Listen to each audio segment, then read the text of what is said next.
संथाल परगना में आज जो डेमोग्राफी पूरी तरह से चेंज हो गई है। जिन आबादी का आदिवासी आबादी 50% के आसपास थी, आज वो घट कर के 12-20-22% के आसपास पे पहुंच गई है। 18% के आसपास पहुंच गई है। तो इतना बड़ा जो गैप पहुंचा है, तो ये गैप का कारण क्या है? परिसीमन पे या राजनीति, इनका एक अलग मुद्दा है, एक अलग विचार है। और राजनीति को फिर से उस धुरी पे लेके आके खड़ा करना है जिस धुरी पर 1932 का इनका राजनीति टिका हुआ था। अगर यदि परिसीमन आप नहीं मानते हैं, संवैधानिक यह नहीं है, असंवैधानिक है, तो आपको चैलेंज करना चाहिए।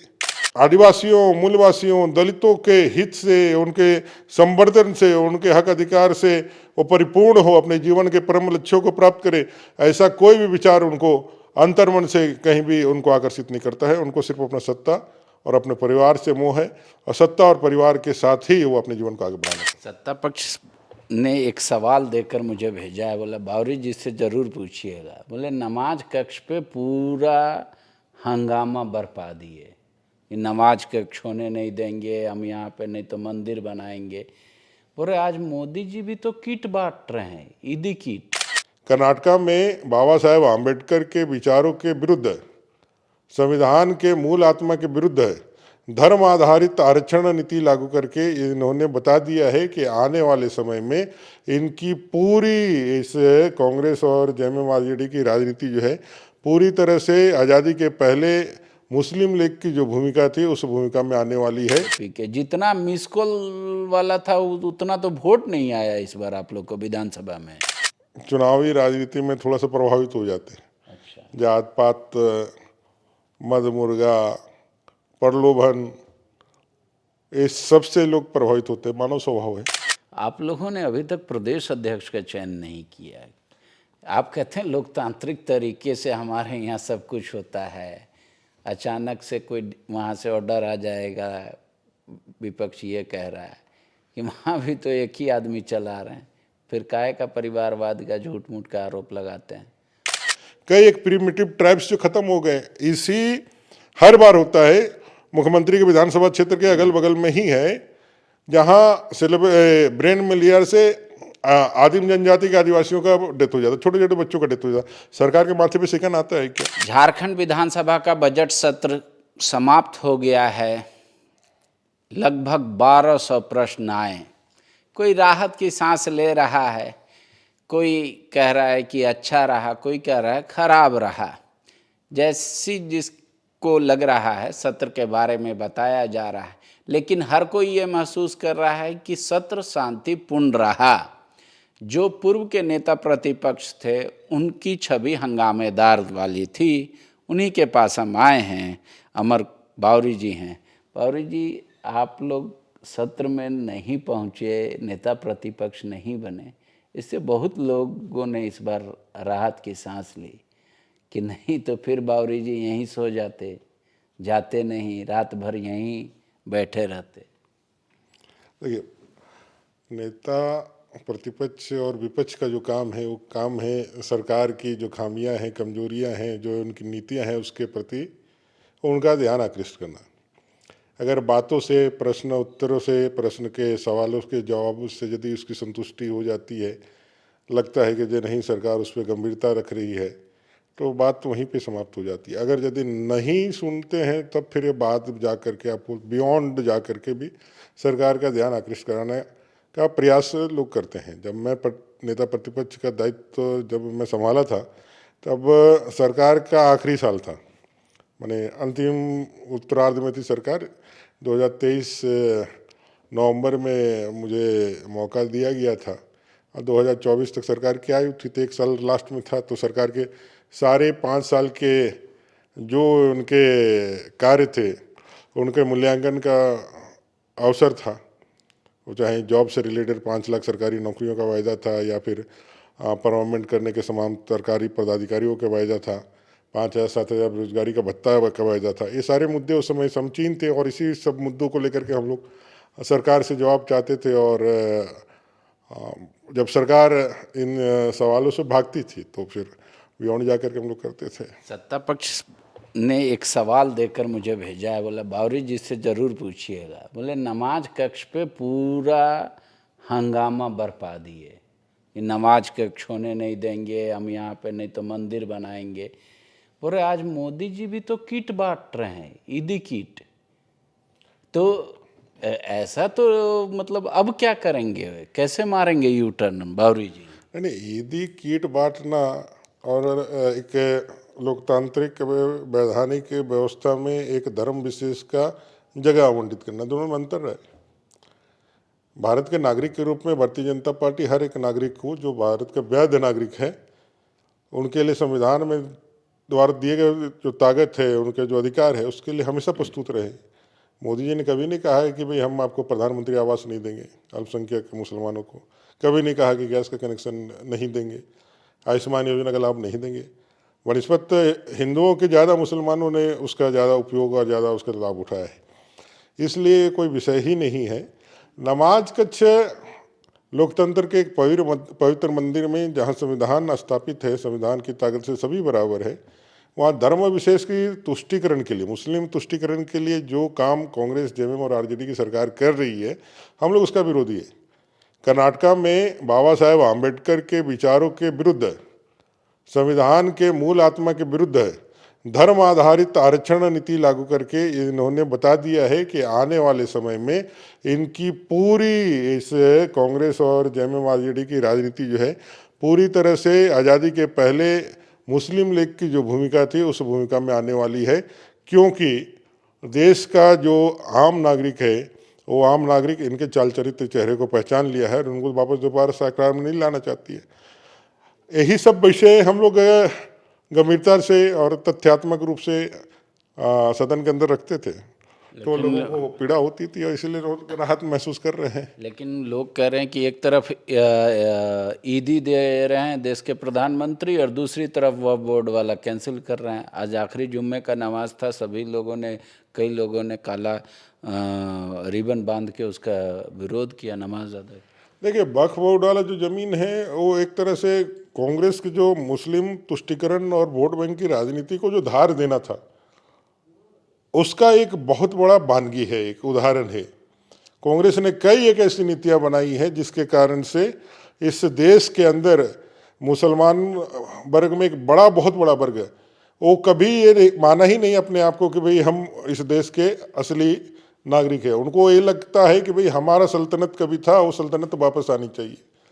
उसने एक भारतीय के रूप में कभी अपने आइडेंटिटी को कभी आगे प्रस्तुत नहीं होने दिया। कांग्रेस ने हमेशा से उसको ऐसा बना के रखा है कि आप स्पेशल है, आप खास है, और इतना खास बना दिया कि उनको लगा ही नहीं कि इतने बिगड़ गए कि उनको लगा कि भाई हमारी खास जो है, एक खास ऐसी खास है कि हम ही सब चीज़ के मालिक हैं। वक्फ बोर्ड भी उसका एक बहुत बड़ा उदाहरण है। और एक तरह से हम देखें तो भारतीय लोकतंत्र में इस वक्फ बोर्ड का जो नियम बनाया गया था, वो पूरी तरह से भारत के जो भारतीयता, भारत उसको बनाए बचाए रखने में एक बहुत बड़ा बाधक बन रहा था।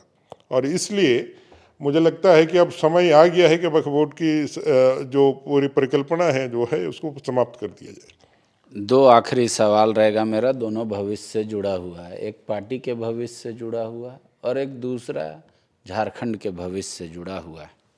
पहला पार्टी का ही सवाल कर लेते हैं। आप लोगों ने अभी तक प्रदेश अध्यक्ष का चयन नहीं किया है। आप कहते हैं लोकतांत्रिक तरीके से हमारे यहाँ सब कुछ होता है, अचानक से कोई वहाँ से ऑर्डर आ जाएगा।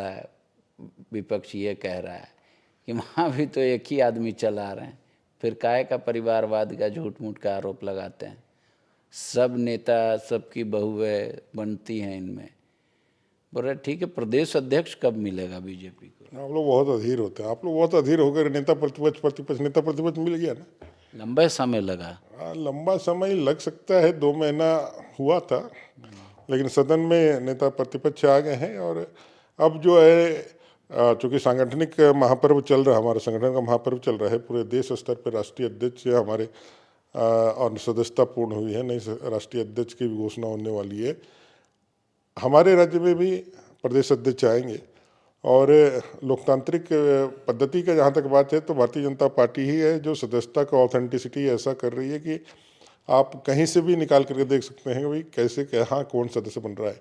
ये मत बोलिए, कम से कम आप बावरी जी, आप सीनियर आदमी हैं बीजेपी के, जितना मिस कॉल वाला था उतना तो वोट नहीं आया इस बार आप लोग को विधानसभा में।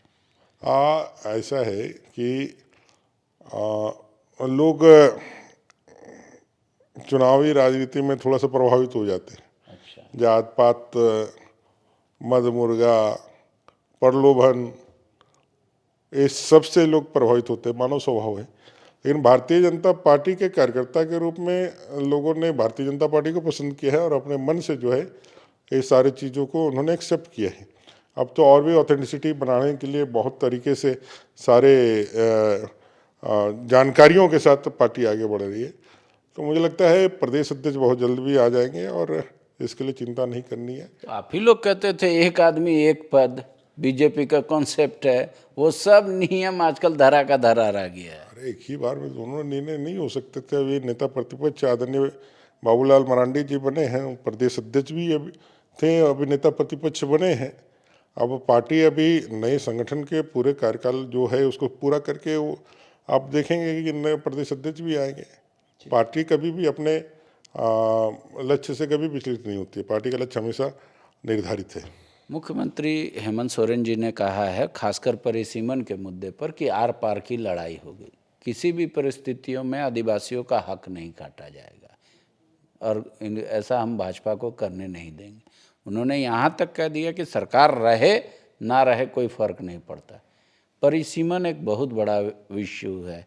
झारखंड में आप देख रहे हैं, साउथ एक अलग आपके लिए एक प्रॉब्लम क्रिएट किया हुआ है। भाजपा कैसे देख रही है परिसीमन को और अमर बावरी जी कैसे देख रहे हैं झारखंड में, क्योंकि दलितों की बार बार बात आ रही है कि 1-2 सीट बढ़ेगा आपका। ये भी एक संवैधानिक व्यवस्थाएं हैं और आदिवासियों के हित के लिए भारतीय जनता पार्टी हमेशा से आगे प्रस्तुत रही है। कभी भी आदिवासियों का अहित कम से कम भारतीय जनता पार्टी नहीं चाहेगी।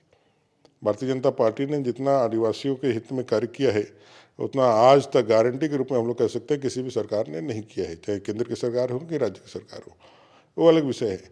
परिसीमन पे यह राजनीति इनका एक अलग मुद्दा है, एक अलग विचार है और राजनीति को फिर से उस धुरी पे लेके आके खड़ा करना है जिस धुरी पर 1932 का इनका राजनीति टिका हुआ था। अगर यदि परिसीमन आप नहीं मानते हैं, संवैधानिक यह नहीं है, असंवैधानिक है, तो आपको चैलेंज करना चाहिए।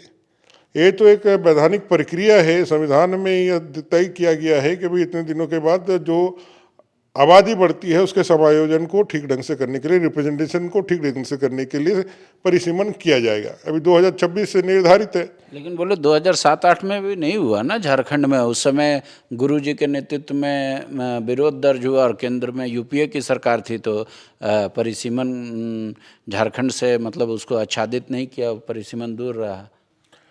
उस समय चूँकि झारखंड नया नया बना था और लोगों ने ये कहा कि भाई अभी हम लोग जस्ट झारखंड बने हैं तो हम लोगों को थोड़ा मौका दिया जाए, हम लोग आबादी को ठीक से देखेंगे, ये सारी चीज़ों को, डेमोग्राफी और बाकी चीज़ों को देखेंगे। लेकिन सरकार ने किया क्या, जिस कारण से आदिवासी सीटों का घटाव हो रहा है, जिस कारण से इनका जो है जनसंख्या कम हो रहा है, उस पर सरकार कितनी गंभीर है। आज संताल प्रणाव के पूरे क्षेत्र में डेमोग्राफी चेंज होने का मूल कारण क्या है, उस मूल कारण के प्रति क्यों नहीं आप बात उठाते हैं। आप उस मूल कारण को तो ढूंढिए कि भाई संथाल प्रोग्राम में आज जो डेमोग्राफी पूरी तरह से चेंज हो गई है, जिन आबादी का आदिवासी आबादी 50% के आसपास थी, आज वो घट करके 20-22% के आसपास पे पहुंच गई है, 18% के आसपास पहुंच गई है। तो इतना बड़ा जो गैप पहुंचा है, तो गैप का कारण क्या है वो आपको ढूंढना चाहिए था। झारखंड इसीलिए बना था, उसके संवर्धन के लिए बना था। कई एक प्रिमिटिव ट्राइब्स जो खत्म हो गए, इसी हर बार होता है। मुख्यमंत्री के विधानसभा क्षेत्र के अगल बगल में ही है जहाँ ब्रेन मेलियर से आदिम जनजाति के आदिवासियों का डेथ हो जाता, छोटे छोटे बच्चों का डेथ हो जाता। सरकार के माथे पे सेकंड आता है क्या? कभी इन्होंने लॉन्ग टर्म में सोचा है क्या प्रिमिटिव ट्राइब्स को हम कैसे, पहाड़िया को, असुर को, बाकी लोगों को संरक्षित करने के लिए हम क्या लॉन्ग टाइम योजनाएं बनाएं ताकि उनका जनसंख्या बढ़ोतरी हो, जनसंख्या उसकी आगे बढ़े? कभी इन्होंने सोचा है क्या? ये सिर्फ और सिर्फ राजनीति करने के लिए आदिवासी मूलवासियों की बातें करते हैं, सत्ता में आने के लिए मूलवासी आदिवासियों की बातें करते हैं। आदिवासियों, मूलवासियों, दलितों के हित से, उनके संवर्धन से, उनके हक अधिकार से वो परिपूर्ण हो, अपने जीवन के परम लक्ष्यों को प्राप्त करे, ऐसा कोई भी विचार उनको अंतर्मन से कहीं भी उनको आकर्षित नहीं करता है। उनको सिर्फ अपना सत्ता और अपने परिवार से मोह है, और सत्ता और परिवार के साथ ही वो अपने जीवन को आगे बढ़ाना। गोल, जहां 27 वर्षों के सफर में 17,000 से भी अधिक छात्रों ने डॉक्टर एवं इंजीनियर बनकर भरे सफलता की ऊंची उड़ान, जहां साधारण छात्र भी झारखंड टॉपर्स बनकर बना रहे इतिहास। दूरदर्शी शिक्षाविद श्री विपिन सिंह के मार्गदर्शन में मेडिकल एवं इंजीनियरिंग के लाखों छात्रों के लिए आशा की किरण के रूप में गोल, नेशंस लीडिंग इंस्टीट्यूट। बायोम सिर्फ मेडिकल प्रिपरेशन का संस्थान। बायोम से लगातार दूसरी बार नीट यूजी में 700 मार्क्स पार। 10th पास स्टूडेंट्स के लिए फाउंडेशन कोर्स, 11th पास स्टूडेंट्स के लिए फ्रेशर कोर्स और 12th पास स्टूडेंट्स के लिए टारगेट कोर्स 17 अप्रैल से शुरू हो रहे हैं। कॉल 7360066190 और visit Biome, circular road near women's college and Hinoo, Ranchi. thefollowup.in. Like, share and subscribe. www.thefollowup.in